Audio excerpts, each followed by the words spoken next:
What's up, everyone? So we're going to be doing a video series here on a 1962 Nova wagon build. Some of the car has already been started and done, not a lot, so we're not missing much, and I'll kind of do some videos to kind of catch everyone up of where we're at. But I want to start off and say that I am not a professional. I do not do this for a living. This is not something that I really know what I'm doing, honestly. Kind of learning as I go. I'm making mistakes, and when you make a mistake, you fix it, and you move on, and you learn, and hopefully you don't make the same mistake twice. So yeah, just keep that in mind. This I'm not a pro. I really don't know what I'm doing. I'm watching videos and reading stuff online on how things work and trying to figure it out as I go, and hopefully once the car is done, everything works the way it's supposed to work. And if not, then we'll tackle it then and hopefully get it fixed. So and hopefully this video helps some other people that are on the fence about doing some stuff themselves because they don't know what they're doing, or they've never done it, or whatever the case is. It's a lot of work. It's hard work. It's time consuming when you don't know what you're doing, because you're double checking and triple checking and measuring things over and over and over again, trying to make sure that everything is right. And but it's possible to do, and hopefully this will help some other people too. So anyways, I just want to remind everybody I'm not a professional, and yeah, let's get into this. So we're gonna start off with this rear end. So when I bought the car, it was a roller. It had a factory front end, factory rear end. Actually, the factory rear end is right there. Nothing was done to this car. At one point, it had a V8 in it, in the factory front end. But it was obviously a very mild front end because it's a bone stock, open diff rear end. Definitely wasn't anything that was making any type of power. So the plan was always to go with a Ford 9-inch, which is what's in it. And Matt Funkhauser at Funkhauser Motorsports, he had a used rear end come up for sale that was in his car. And so I picked it up. It came with the rear end. It came with the his anti-roll bar. It came with his traction bars. I mean, everything and more than what I was going to do originally with it. I added the leaf spring sliders and his leaf spring relocation kit so I could move the springs inboard, since I had already mini tubbed it and I had planned on running the 28-10-5 tire. Although I probably won't be running a slick, it'll probably get a drag radial, but these were on marketplace or whatever for pretty cheap. Actually, you know what, I didn't buy these. A friend of my dad's actually gave these to me. He didn't need them anymore. They had seen their life, so he let me have them so I could do some mock-up with them. And really appreciate that, because it definitely was needed. You can see everything is definitely tight. We had to trim that little corner right there, and then I bent that piece in, and plenty of room now there. Plenty of room there, and plenty of room up front.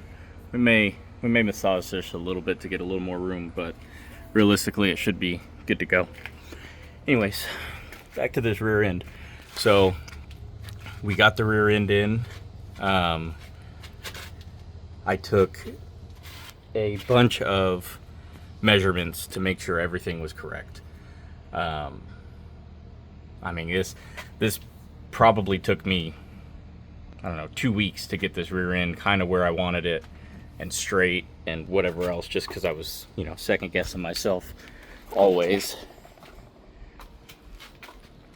So if you see, these are the front boxes, the front spring perch boxes that he sends with his relocation kit. Now these are the frame rail connectors that I had in the car already. I like these because they don't go inside of the floor pan if you use just like a solid piece of, or bar stock or whatever. Those can sometimes go into the floor. This follows the floor very nicely and allows you to weld it into the floor, so it gives you good stability and structure there. With that being said, it adds this little tang right here at the top, which is normally not there. So the front spring perch is going to be down maybe whatever that is, 1/8 of an inch. I don't think that's going to matter. Matt didn't think that was going to matter, so we're good there. I got it butted up.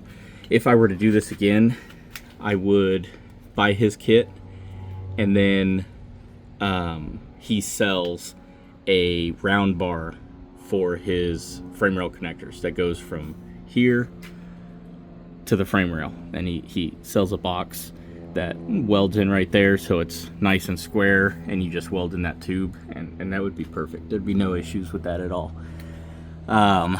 So if you're doing this from scratch and you don't have frame rail connectors already, just order his. It makes this a whole lot easier, and it will make this lined up a little bit easier. Now I'm also doing a wagon, and we have found that the wagon is slightly different than a normal first gen Nova. The fronts are okay. The rears are kind of where it swaps up a little bit, and it's not much, and it could just be my frame. So obviously these things are old, frames get a little damaged, bent, whatever. I don't think this one has ever been in an accident. It doesn't look like it. Frame looks straight, at least to what it's supposed to be. But the driver's side, I had to put in a 1/4 inch plate here, and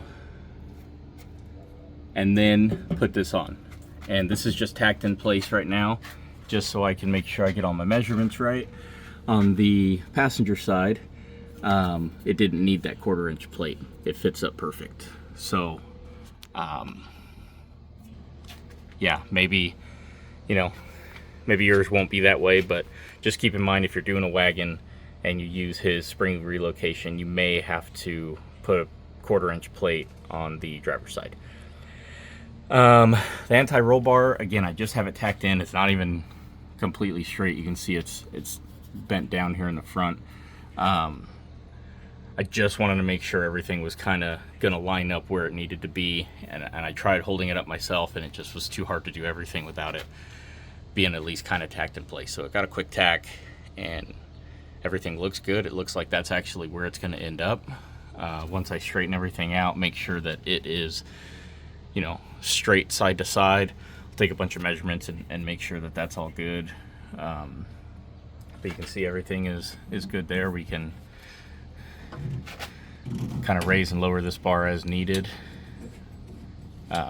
So all is good there. His shock mount, from there to there, everything looks golden. It all lines up. Everything is good, so that's gonna work.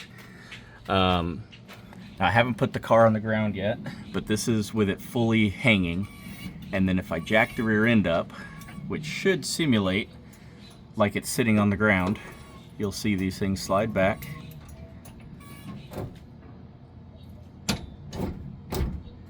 And that's about where I think we're gonna sit when it's on the ground. Now, these are tacked in place because once all the weight is on the car, and I mean motor, trans, seats, everything, gas tank full of fuel, everything, I will finish welding these in or move them if needed. So I gave myself quite a bit of room up front here.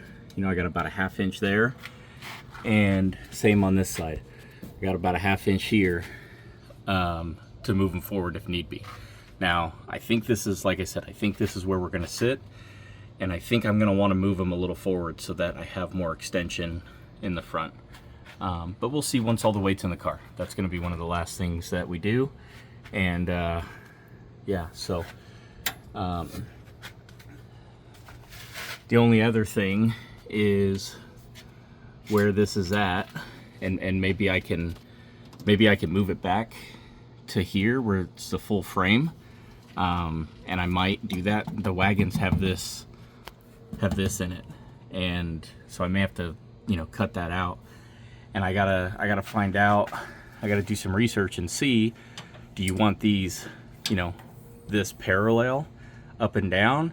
Can it be angled back slightly? Because if I move it back 2 inches, that's gonna move this back.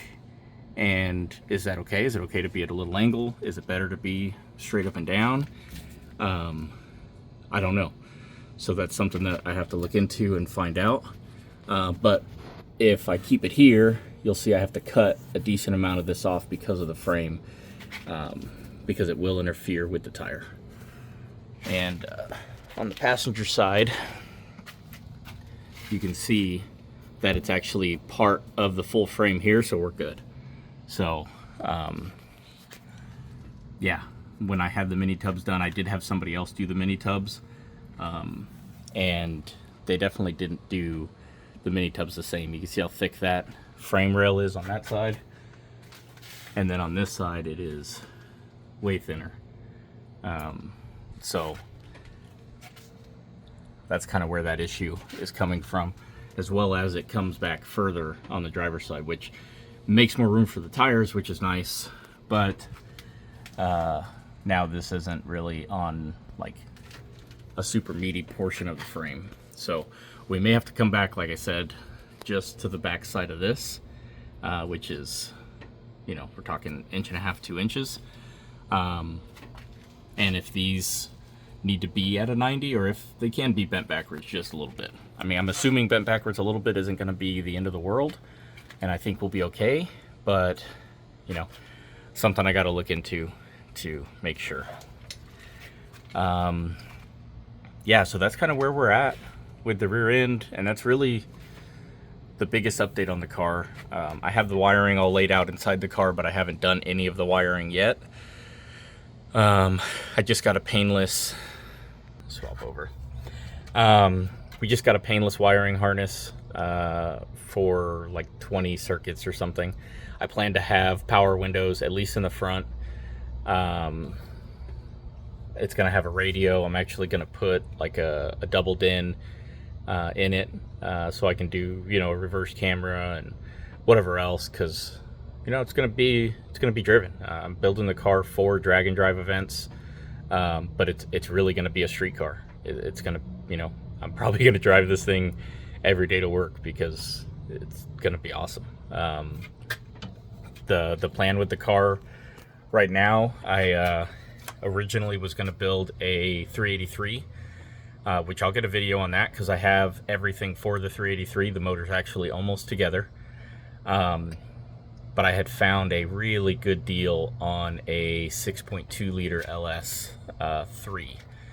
That might be whatever the Escalade version of it is.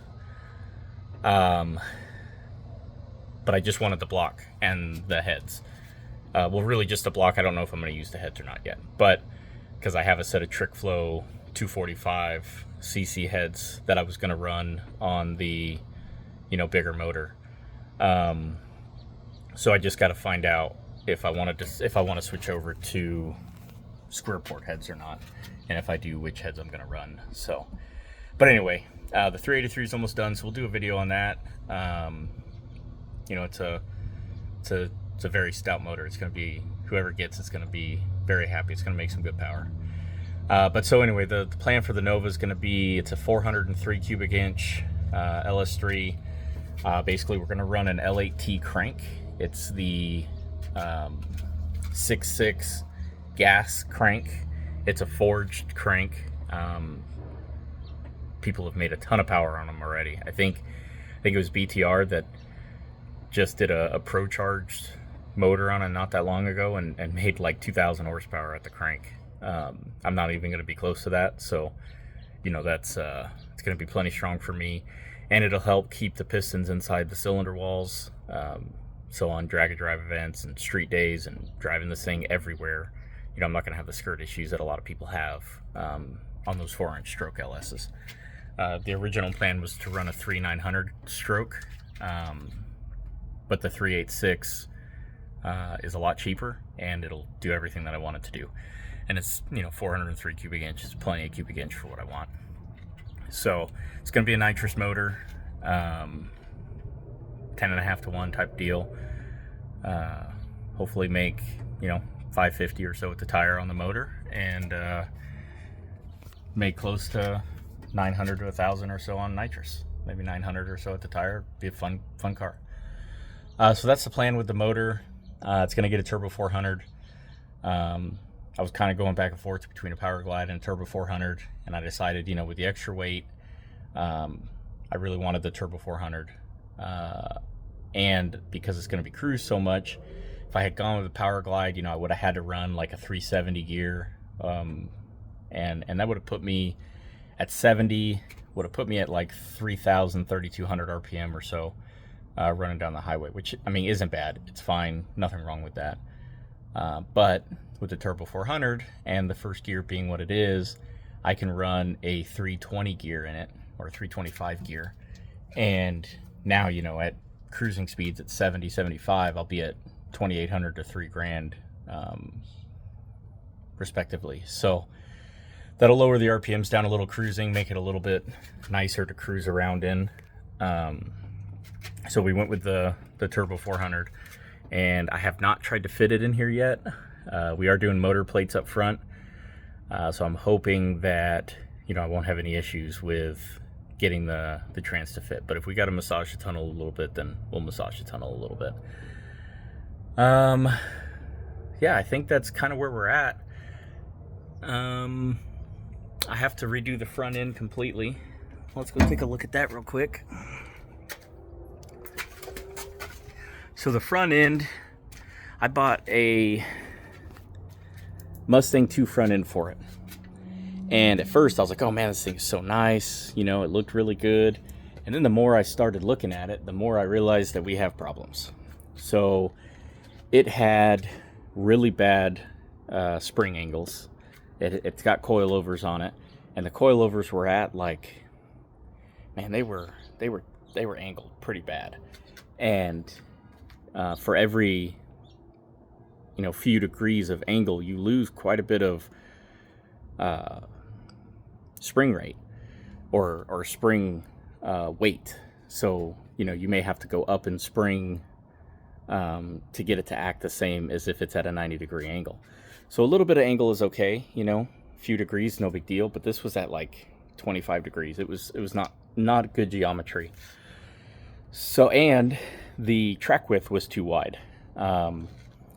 With the wheels, the skinnies that I'm running, the 15-inch by 4.5-inch weld wheels, they would rub the fenders, and it's because the track width was out too far. So I needed to bring it in a little bit. So I'm completely redoing the front end. I have everything off of it pretty much right now. You can kind of see this is the old A-arm. And it's a 10.5-inch.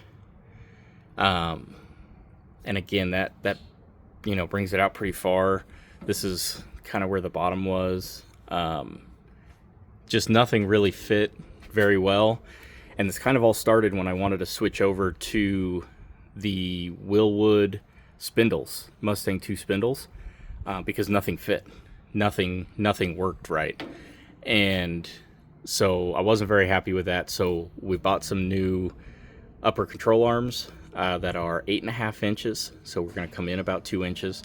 I bought a new bottom control arm that I have to cut to length. So we'll figure out where it needs to be, get everything set, and then cut this down and put it in. I'm also going to be running QA1 ball joints. They're so nice. They're super nice ball joints. So we're running those.